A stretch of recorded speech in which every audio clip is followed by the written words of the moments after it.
Fox News' Bill Maloogian reported that there were large groups of persons coming from Middle Eastern countries and China, men of military age probably, and by appearance of military capability, just flowing right across the border into our country.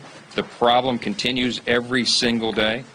And now you have Senator Schumer, who's trying to give his vulnerable members cover for this because they've created this catastrophe by voting on a bill which has already failed in the Senate. It may not even get 50 votes because it's a bad bill, and it's really a phony messaging exercise that's going to go nowhere.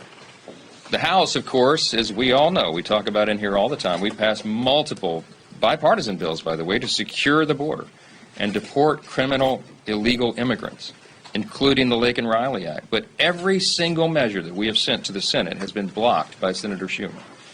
If he was serious in his attempt to secure the border, Senator Schumer would bring up H.R. 2, the Secure the Border Act, which, as you all know, was the most comprehensive border security bill ever passed by Congress that we did now more than 13 months ago. It's been sitting on Chuck Schumer's desk.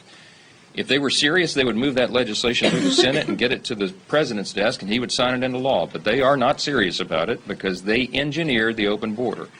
Do not ever forget, we documented at least 64 specific executive actions that President Biden himself took, beginning on the first day he walked in the Oval Office, and that his agencies, at DHS, under the direction of Secretary Mayorkas, whom we impeached in the House, that they engineered. They opened the border wide. They did it intentionally. They're not serious about the issue.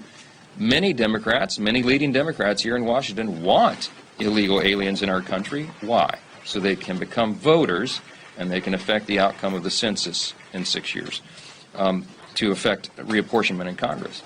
Now, if you want example of that, look at the District of Columbia. That's what Leader Scalise was mentioning. The City Council has decided they want non-citizens and foreign actors deciding who will serve as mayor and the local attorney general here.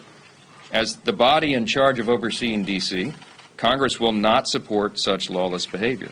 It's a violation of federal law. We're not going to let Russian spies and criminal aliens decide who runs our nation's capital. We're just not going to do it. And that's why the House is voting this week to reverse the dangerous decisions by the D.C. City Council and bar non-citizens from voting in D.C. elections. I was grateful when Congress and the White House worked together to reverse D.C.'s dangerous revisions to the criminal code. And if this voting bill can't pass, everybody watch very closely. It's going to be proof positive that there are some Democrats who want illegal aliens deciding election outcomes. It's going to be clear they don't want Americans deciding American elections.